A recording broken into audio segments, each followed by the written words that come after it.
Hello everybody, Ketwalski here, checking in with another installment of our Star Trek Online Season 12, The Reckoning, news bits, I guess. I do want to cover a couple different topics today. We actually have several articles we're going to go through today that are all a part of the Season 12 packaging bundle that's coming out here in just a few days. We're coming right up on it. A few things have been released so far, but a few things still have not been, and we're just going to talk a little bit about all of those things. So buckle up and get ready, because we got a couple articles to get through. So here we go. Alright, so Star Trek Online The Reckoning. The first thing we're going to talk about is the undiscovered lockbox. Here it is right here. This was posted just a couple days ago. This right here, it says, we're going to go ahead and read the entire article here at the beginning. The final years of the 23rd century were a time of great turmoil for the Federation, Klingons, and Romulans. Many advanced technologies were developed during this time, some of which are still serviceable today. This time period also saw many shocking scientific discoveries, some of which are still not fully understood. Each faction has found some of these technologies, including the dreadnoughts of the era, can be repurposed for today's conflicts. Seeing the potential for profit, the Lobi Crystal Consortium has agreed to help update the technology for the yesteryear, for the right price. Some of the most iconic moments in Star Trek took place in the first 6 films. We saw the crew of the Enterprise, as well as some of their villains, reprise their roles on the silver screen. While Agents of Yesterday did not directly touch on points from these films, they're an era in which we've wanted to explore more thoroughly for quite some time. The Undiscovered Lockbox presents players with a way to capture some of these moments. It contains ships, weapons, and much more, which feel right at home on the set of The Wrath of Khan, The Undiscovered Country, and the all-beloved original Star Trek films. The Undiscovered Lockbox grand prize is the 23rd Century Tier 6 Dreadnought Pack, which contains 3 new TOS-era Dreadnought ships, one for each faction. Federation characters can get a prototype Dreadnought Tier 6 cruiser, Klingon characters get the D9, and the Romulan characters get the Fry Dreadnought Warbird. So we're going to go through the descriptions, and then we'll talk about the pictures of each one of these as we kind of go through it. So, the prototype Dreadnought Cruiser Tier 6 is equipped with a console Universal Dynamic Power Redistributor module. Starships equipped with this console are capable of greatly strengthening their structural integrity field for a short time, thus providing a large increase to hull regeneration rate and damage resistance rating. Additionally, this power can be redirected from the structural integrity field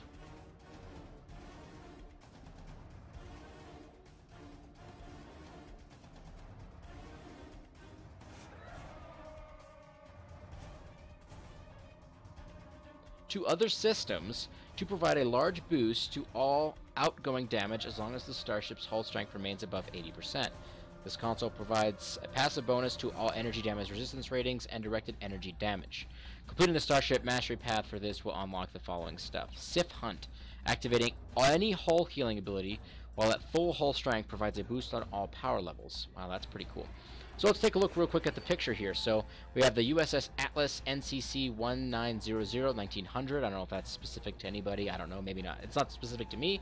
I love the dual nacelles on the sides. That has like an old school feel. Obviously, it's got the TOS era look to it, but the dual nacelles on the side definitely add like a little extra flair to it that make it seem like it has been updated and it was a little bit more robust for the time, because most of the times you saw ships back then with just single nacelles on both sides. So that looks really cool. It obviously has the very standard you know, bottom half here, right here, and then the hull looks very similar to that of the Enterprise. The cut of it looks very similar, but it looks a little bit more condensed. We don't have a profile shot of it here, but it does look as though the 2 pylon pieces right here are connected right up to the back of the saucer section. Excuse me, not the hull, the saucer section, and then the hull looks like it's connected right to the bottom of that. So it might be a little bit more of a condensed, which may be a tactical thing in order for it to prevent it from actually being a bigger target. And I also assume that because it's a Dreadnought cruiser, that this thing is slow as all get, so that may have also been a key factor in there. And, well, he doesn't have maneuverability, so we make the target smaller. So that's the Federation version of the Tier 6 Dreadnoughts. The D9 Dreadnought cruiser is equipped with a console Universal Distribution pulse emitter. Starships equipped with this device emit a series of pulses from its deflector, wreaking havoc on critical starship systems. These pulses disable and deal moderate physical damage to any foe in front of the user. That's pretty cool. This console also provides a passive bonus, starship control expertise, and particle emitter skills. Doing the Mastery Starship trait gets you the Jam Centers, deals high electrical damage, and disables targets in a large AoE on expiration, in addition to its normal effects. So let's take a quick look at this. I actually kind of like how it's almost very plain. It's very TOS era, obviously. It's got the same look, same feel, the right colors, the right actual lines coming out of it here. It has the same similar Klingon design to it. It's just very plain, and I like it that way. It actually looks very simple, very 1970s is what it looks like to me. Very 1960s, excuse me. 1960s, 1970s is, you know, during that time period, because again, at the beginning, you remember they were talking about, okay, this is going to be reminiscent to the films, so this looks very much like the 80s and all those different kinds of things as well. It's a different kind of eras. I know I'm listing out a lot of decades here, but it's kind of got a good mesh of a very simpler time period when things were much plainer in terms of ship design, so that's pretty cool. And then also the Whopper, it looks like. The Thry Dreadnought Warbird, this is the worst picture they could have put up here, comes equipped with a console universal secondary shield projector. A starship equipped with this console is capable of enveloping allies within a secondary shield. Affected allies gain a large amount of secondary shielding. Additionally, the secondary shield projector cleanses all hazards and debuff effects on the allied once every second while active. That's pretty cool. Provides a massive bonus to shield hardness and starship shield emitter skills. The Mastery will get you emergency power to shields and extend shields, apply a moderate amount of secondary shielding to their target, and layered shielding does not stack. Oh, that's disappointing. And then finally, which is the more important bit for me, is this is the surprise, quote-unquote surprise. Starfleet captains may also purchase the NX Escort Tier 6 refit from the Lobi store. This ship comes equipped with a console universal point defense bombardment warhead. Activating this console launches a warhead that slowly travels to your target. An enemy starship unfortunate enough to get hit with the warhead's attack range will be repeatedly bombarded with photon torpedoes. The warhead detonates on reaching its target, causing heavy kinetic damage to the target and all nearby foes. That's pretty cool. And then the Mastery for this one, activating beam. Fire at will and cannon scatter at volley will cause beam overload and cannon rapid fire to deal 50% additional damage. That's pretty cool. Klingon and Romulan characters may obtain the NX Escort refits, console, and starship trait via the cross-faction bundle, a refit equipment on the Lobi store. So they can't fly. Klingon and Romulan characters can't fly it, but they can get access to the bundle for their equipment at the Lobi store, which is actually pretty cool. Alright, there are many other prizes within the undiscovered lockbox for players to acquire, such as the R&D packs, boosts, and other assorted items. Captains seeking to broaden their repertoire can obtain a cross-faction console pack and cross-faction starship trait pack to gain access to the consoles and traits from their opposing faction ships. That's pretty cool. Captains who wish to delve further into some of the mysteries of the 21st century can make use of their research duty officer assignments. That's pretty cool. And it gives you a title and additional dilithium ore. Captains may also find undiscovered bridge officer training manual packs, which includes overload integrity fields, structural analysis, and distributed targeting energy. Additionally, the undiscovered lockbox has new ground and space weapons within the undiscovered phaser weapons pack. This box contains 2 advanced phaser technologies developed during the late 23rd century: pulse phasers and assault phasers, each ahead of their time. Pulse phasers are devastating space weapons, while assault phasers were used by strike teams in the final years of the 23rd century. So I'm a little disappointed that they only have these kind of TOS type things. I do like the fact that they have this, but I'm a little disappointed that this is not the Mako weapon. I really wanted to have the Mako weapon that they had in Enterprise. That would have been pretty cool. Captains looking for a new environmental suit may take their faction's environmental suit for circa 2239, and obviously these are the 3 different types. It looks like we have the Federations, and then the Romulan ones, and then the Klingon ones. I'm looking kind of based off of this picture that's in the corner here, but this is actually probably the Federation one in the middle, and then this is for the Romulan one, just based off the color scheme. These EV suits offer a high degree of protection from all hazards, blah blah blah blah blah. They're the same kinds of things as normal EV suits, except for the fact that they look badass and awesome. And space can be a cold, lonely place. Captains may now purchase a Farpoint Snendarian champion of their very companion, of their very own. Affectionately referred to as space jellyfish, these creatures are in a larval state which will imprint onto their users. This larvae state will make it difficult to identify exactly which subspecies is contained until the pack is opened. They will flee from combat and cannot be called while piloting a shuttle, fighter, or other small craft. So I wonder actually how big they're going to be, and if they'll follow you on the ground. That's kind of interesting. I don't know. And then finally, the Zambinian outfit and the Athenian outfit, all available for captains to purchase and wear. Well, Thank God, you know, without this outfit, I don't know what the hell I was going to do. Thank God this is here. This is a waste of resources, Cryptic. I'm just throwing that out there. But I do want to talk really quickly about the design on the NX-01. I know I did not do that. It's interesting. The top view, I have seen a picture of the top view of it, which is very akin to the NX-01, but it has an upgrade, what appears to be a TOS era type hull. So it's the same saucer, same kind of nacelles, but the hull has been changed out and essentially added to the bottom of it, almost like it was just glued on there. To, I guess, upgrade it. And this is actually, if you guys paid close attention here, it's an NX-01 refit, but very right here it says NX-02 flavor, which is what's on there. So I wonder if that is described as to why it looks a little different. And then, of course, the Fry Warbird one, which a better photo is actually at the top. So we'll look at it from here. It has, of course, the standard TOS Romulan design at the bottom, and it has almost a precursor to Daredex design with looks like a Tavaro Warbird hull, and then a Daredex style setup of wings and things of that nature with the engine blocks on either side. This is very almost like a precursor to a Daredex Dreadnought, which is, I think, personally really awesome. You don't see this often, and this is a really cool looking ship. That's just me.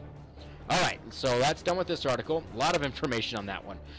Uncovered lockbox and low-buy ship stats. Now, this one, actually, that's a really cool shot of the NX-02. This article here, I'm going to link in the description. This is going to go through every single one of the different types and specific types of you know, bridge officer stations, turn rates, all the stats that you want on the new Dreadnought Tier 6 ships that I just introduced you guys to. I do want to just look at some of the photos in here. I'm not going to go through the description here. I will include it in the description of this video, but you guys can go on there and look at it yourself and figure out which ship that's best suited for you, which one you want to buy. But I do want to look at some of these photos because some of these photos are actually pretty cool. So let's start with this one right here. Again, this is the NX-01 refit, which again, it looks almost identical to the previous design of the NX-01, but it actually looks like the nacelles are a little bit updated, and then of course there's this hull section that was added underneath the saucer section that looks like a TOS styled hull, which I assume is going to be used to upgrade the power and why it's a different style and why it's a bit stronger. So that's really cool. I love that. This is the rear shot of the Dreadnought class, the Atlas class that we saw in the previous one with the two nacelles. And again, this is actually confirmed. This is actually this kind of shot that I was just speculating on. This is a very tight design. I imagine the ship's going to be rather large because it's a Dreadnought, but it's a very tight, very close-knit design, I think, in order to probably save energy, make it more maneuverable, and a less bigger target to hit. So that actually makes perfect sense as to why it's designed that way. It looks really cool. And then this is the rear shot, very standard. This is exactly what you would expect it to look like with the two nacelles back there. And it looks like the neck piece is extremely, extremely tight. So I'm wondering if that also affects the amount of crew that's on board, if it has like a smaller crew. That's kind of interesting. And then here's the front of the D9, which looks, again, very plain, but I like it, very simplistic, very barbaric, very, you know, not barbaric, that's not a good word, very archaic almost in its design, very Spartan, there's the word I'm looking for, very Spartan in their design, which actually fits with the Klingon theme of they don't care about the fanfare, they care about effectiveness and combat, which is great. I think it looks really good. And then here's the undershot, which is even more plain, again, very much Klingon to me. It's very Spartan, it's just very like, here's the ship, it shoots shit, it carries the crew, that's all it needs to do, it doesn't even look pretty. And then we're marching up to the Fry. Here's the top view of it, which is actually really great. It even has these designs here on the top wings that are even more reminiscent of a Daredex design. And again, it has that Daredex kind of look to it, which I think is really great. It's a great precursor design. And then here's kind of a similar look with the, of course, the design on the bottom here, which is from the original TOS ship, the Tavaro from the TOS era ship. And then we get a little bit look, so this is actually the NX-2 Columbia. That's why it is. Okay, cool. It looks like there's some additional red lines here. Again, the nacelles look a little different, not too different. And then, of course, they slipped in this little bit here. This is actually another great shot of this bizarre-looking hull piece that they added. Again, I think this is going to be a part, which is weird. They actually have two different of these different like pulse emitters here. Like, so that's kind of cool. But it looks like this is going to be used with what allows it to be, quote-unquote, the upgraded version of it. So that's kind of cool as well. And then it goes through the actual full set, bonuses that you can get from the low-buy store. And then it talks about the different types of hangar pets, which is Type F shuttles. And then the Klingon hangar pets, which is the Duqual fighters. The Romulan ones, which is Calais fighters, which they don't have any pictures of. And yeah, that's it. So I assume the NX-01 will probably have the Type F ones, just to keep in line with the Federation. Doesn't list anything out specific, but that's just a kind of a guess. All right, that's the end of the lockbox stuff. So get going on your lockboxes. Go get to the low buy store. Get your shit. Get upgraded. Be awesome. Get those cool things going for you. They're really awesome. Now we're going to talk a little bit about this particular article. I'm not going to read another one of these. They just had another one of these last week, where basically these articles set up a little bit of the storyline about Season 12 Reckoning. The previous one that they had installed was about the general, the Klingon general, Rang or Krang or something like that. I forget his name, sorry. So they had one about him and setting up his character and where he was at with the Alliance and with the Lucari and the Zenkethi. And then this is going actually all about, a little bit about the Zenkethi and kind of where they are and a little bit of a look into their society and their interactions with their own culture. I did read through it. It's actually really, really interesting, and I think gives us a great insight as to what's going on with the Zenkethi and their outlook on life and the galaxy. Great thing to look at. I hope you guys read it as well. Again, this will be in the description of this video, so you guys can go and check that out. All right, and then obviously the Season 12 giveaways, day number 2, the first day. I tweeted out the video. I didn't do a video. I tweeted out this article, which was for the tuxedo set. I already had it, so I didn't want to put anything together, but I did want to go show you guys for today. You can actually get the Intel outfit, which is actually really awesome, and this is available all the way until Wednesday. And again, these are doing these giveaways all week until the release of Season 12, so you guys can go on to the C store. As soon as you log in, you go ahead and access the C store, and then you go down to where it says appearance, and then you circle and kind of scroll through all that stuff until you find the Intel one. You select it, and then in the bottom corner somewhere it'll have like a claim button and stuff like that, so you guys will be able to get it. And then from there you'll be able to go to the